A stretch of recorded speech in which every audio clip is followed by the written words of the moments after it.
Kudus ini, maka sebenarnya ya akan minimlah konflik perpecahan di gereja. Kalau dipahami, kalau dipraktekkan karunia-karunia.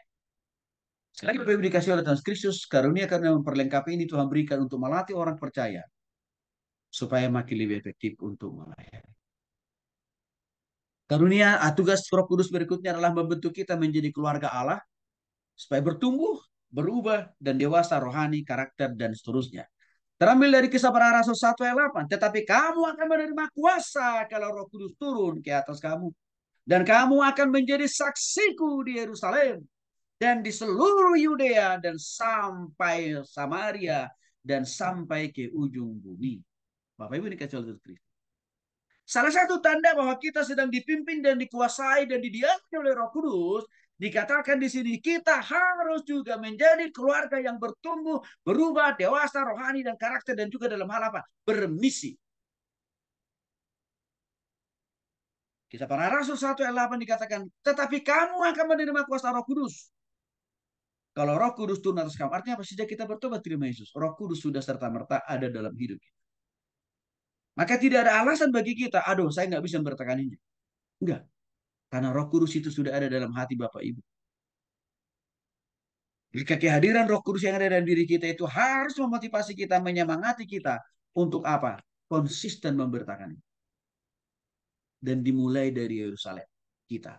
Yerusalem itu maksudnya apa? Orang paling dekat, lingkungan terdekat. Siapa? Keluarga kita dulu Bapak Ibu. Suami ke istri, anak-anak, orang tua, mertua, adik ipar, kan gitu. Itu Yerusalem paling dekat dengan kita, Yerusalem kita. Baru setelah itu Yudea. Siapa nih Yudea nih? Jemaat kita di gereja. Itu juga menjadi tugas kita sebagai orang yang dikuasai oleh Roh Kudus. Yang lainnya lagi apa? Ya, Samaria, kota-kota lain kan maksudnya. Daerah-daerah lain. Dan bahkan dikatakan sampai ujung bumi. Ini bentuk kehadiran Roh Kudus. Bapak Ibu dikasih oleh Kristus, jangan sampai kita kejebak menganggap kehadiran Roh Kudus itu kalau kita bermisi ke luar negeri. Enggak, kejauhan. Yerusalem kita dulu. Kadang-kadang kita menganggap kalau kita punya misi penginjilan di negara lain keren. Penginjilan itu bukan bicara masalah keren nggak keren, bukan. Penginjilan itu bicara isi hati Tuhan kok. Penginjilan itu bagaimana membuat Tuhan tersenyum kok. Kita Pak bertobat pada Kristus.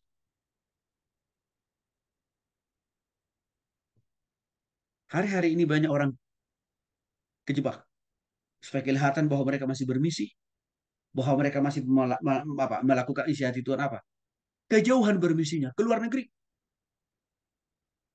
Tapi lupa jemaat yang dilayani tiap-tiap minggu masih minim pertobatan, minim kelahiran baru, minim dipimpin oleh Roh Kudus. Dan jemaat mereka itu sering saya hadapi, saya layani tiap-tiap hari. Maka saya katakan kasihan itu gereja tuh. Tapi saya berpikir, kalau nggak pakai kata misi nggak dapat uang kan? Kalau nggak pakai kata misi ke luar negeri kan nggak dapat persembahan banyak dari jemaat. Bagi saya Yerusalem dulu, Yerusalem kita dulu. Karena itu firman Tuhan katakan dalam Kisah Para Rasul. Rumah tanggamu dulu beresin. Dirimu sendiri dulu beresin, kata Tuhan. Dengan cara apa? Injil. Baru setelah itu, pikirkan jemaat. Injil juga. Setelah itu pikirkan orang-orang lain. Injil juga. Artinya Bapak Ibu, peran tugas Roh Kudus dalam diri kita itu terlihat jelas kok. Dari mana? Hati kita untuk bertakan Injil. Maka sekali lagi, orang yang tidak punya hati, orang yang tidak punya beban, orang yang tidak punya kerinduan bertakan Injil, dapat dipastikan bahwa belum ada pertobatan, belum ada Roh Kudus dalam diri. Bapak Ibu, gereja seringkali kejebak membuat program A sampai Z. Tapi pertanyaan kita adalah, dari sekian banyak program yang dibuat, berapa jiwa yang dibawa kepada Kristus? Seringkali kita hanya sibuk buat program A sampai Z. Dananya pun juga berem-eman. Tapi nggak ada satu jiwa pun yang dihasilkan. Dari sekian banyak program, dari sekian banyak uang yang sudah terbuang sia-sia. Nggak ada satu jiwa. Kalau bagi saya harus jelas. Buat ibadah KKR, ujungnya harus jiwa. Buat Natal, ujungnya pemenangan penginjilan jiwa. Buat Paskah, ujungnya penginjilan. Buat peringatan Hari Pentakosta, ujungnya penginjilan. Termasuk buat retreat. Bapak Ibu, kalian buat retreat. Ya, ujungnya harus penginjilan. Demikian juga hanya misalkan seminar Love, Sex, and Dating. Ujungnya harus penginjilan. Karena penginjilan itu bicara masalah isi hati, isi pikiran, isi perasaan Tuhan. Dan itu sudah saya bahas lebih jauh di dalam teologi penginjilan dan strategi penginjilan. Itu jantungnya Tuhan istilahnya. Orang yang sudah bertobat pada Kristus dipimpin oleh Roh Kudus harus kelihatan betul dari hati untuk kerinduan untuk menginjil. Gereja, sinode yang sungguh-sungguh betul. Roh Kudus bekerja di dalam gereja sinode itu harus terlihat dari kerinduan hati mereka untuk bertakani. Dan itu harus dimulai dari paling dekat. Yerusalem. Secara karakter terlihat dalam diri orang yang sungguh-sungguh bertobat kepada Yesus. 2 Petrus 1 ayat 5 sampai 10. Justru karena itu kamu harus dengan sungguh-sungguh berusaha untuk menambahkan kepada imanmu kebajikan. Kebajikan itu perbuatan baik, Bapak Ibu. Jadi orang yang sudah sungguh-sungguh bertobat kepada Kristus harus terlihat perbuatan-perbuatan baik yang nyata, konkret dalam setiap waktu. Di rumah, di ladang, di sawah, di kantor, di jalan. Semakin subur kita melakukan perbuatan baik. Sebagai bukti nyata bahwa kita sudah bertobat pada Kristus. Agama lain memang mengajarkan berbuat baik supaya masuk surga kan Bapak Ibu. Biarkan aja mereka dengan keyakinan. Tapi di kita, orang yang sudah sungguh-sungguh bertobat di nama Yesus harus memperoleh kebaikan-kebaikan.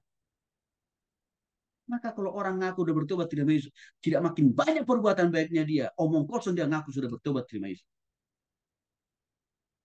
Inilah kita hebatnya kekristenan. Hebatnya kalau orang sudah bertobat pada Kristus. Nggak usah ditagih, nggak usah disuruh berbuat baik. Otomatis dia berbuat baik karena roh Allah dalam dirinya mendorong dia untuk berbuat baik. Kita tidak boleh hanya berhenti berbuat baik sebanyak mungkin. Karena dikatakan di sini, di samping perbuatan baikmu, engkau juga harus menambah pengetahuan. Artinya Bapak Ibu, orang sudah bertobat kepada Kristus, boleh merasa cukup puas dengan apa yang dia sudah tahu, dengan apa yang sudah dipelajari. Tapi harus terus menambah pemahaman dan pengetahuannya tentang Tuhan dan firman Tuhan. Waktu Bapak Ibu mengambil keputusan belajar di sekolah kita ini salah satu tanda. Roh Kudus bekerja di hati dan pikiran Bapak Ibu. Karena mau terus menambahkan dalam iman Bapak Ibu. Apa? Pengetahuan lebih dalam lagi tentang Tuhan dan firman. Di samping itu apalagi yang harus bertambah dalam diri kita? Penguasaan diri Bapak Ibu. Artinya apa? Semakin bertambah firman Tuhan yang kita tahu, yang kita pahami, maka firman Tuhan yang begitu banyak itu harus menjadi rem yang tikem buat kita. Mengendalikan mulut, mengendalikan mata. Jangan kita pakai mata melihat dosa. Mengendalikan telinga, mengendalikan tangan dan kaki. Itu harus terlihat dengan apa? Semakin banyak pengetahuan Alkitab. Bapak, Ibu yang dikasih oleh Kristus. Ada banyak kasus-kasus oknum hamba Tuhan. Musuh Jojo. Guru anak saya. Ya, cerita. Dia ditinggalkan oleh suaminya. Yang notabene-nya suaminya lulusan sekolah teologi. Bahkan sudah meraih gelar doktor teologi. Dan bahkan dia juga pernah menjadi rektor sekolah teologi. Dia tinggalkan istrinya dan 2 anaknya. Dia terbang. Hilang. Dengan istri barunya. Artinya apa? Pengetahuan Alkitabnya tidak mengubah sifat perilaku penguasaan diri.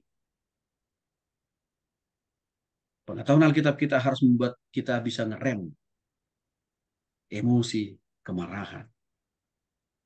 Penguasaan diri juga harus ditambahkan lagi apa? Ketekunan. Ketekunan bicara masalah kesetiaan atau konsistensi. Untuk terus diubah dan dibaharui oleh Tuhan. Harus bertambah tekun kita dari waktu ke waktu. Di balik ketekunan itu harus makin bertambah kesalehan. Artinya hidup kita makin rohani. Jangan makin rohana. Harus makin tambah rohani Bapak Ibu. Kita sudah belajar bagi sebagian Bapak Ibu, ya, udah belajar mata kuliah kehidupan rohani Kristen kan Bapak Ibu? Udah kan? Praktikinlah itu Bapak Ibu. Saya kira udah dijelaskan oleh Dr. Ramses semua tentang itu. Ya, itu membuat kita supaya makin rohani, alias apa? Makin saleh. Ya, juga apa? Ya, kasih kepada saudara-saudara, semua orang. Kalau ini kita konsisten lakukan, dikatakan, ya, kamu akan dibuatnya menjadi giat dan berhasil dalam pengenalanmu akan Yesus Kristus Tuhan kita. Artinya akan terlihat jelaslah hidup kita ini sudah bertobat dan dipimpin oleh Roh Kudus. Tetapi barang siapa tidak memiliki semua hal yang di atas tadi, tidak semakin baik, tidak semakin rindu memahami firman Tuhan lebih banyak lagi, tidak semakin menguasai diri, tidak makin tekun, tidak makin rohani, tidak makin mengasihi Tuhan dan sesama, dikatakan, jika tidak memiliki semuanya itu, ia menjadi buta dan picik, karena ia lupa bahwa dosa-dosa yang dahulu telah dihapuskan. Bapak Ibu dikasih oleh Yesus Kristus, singkatnya sebenarnya, Rasul Petrus ini mau menegaskan kepada kita, orang sudah bertobat pada Kristus dan didiami oleh Roh Kudus. Terlihat jelas, terlihat konkret dalam kesehariannya. Bukti-bukti nyata perubahan pertobatan rohani, jasmani, karakter, bahkan dalam totalitas hidup. Tuhan Yesus memberkati kita.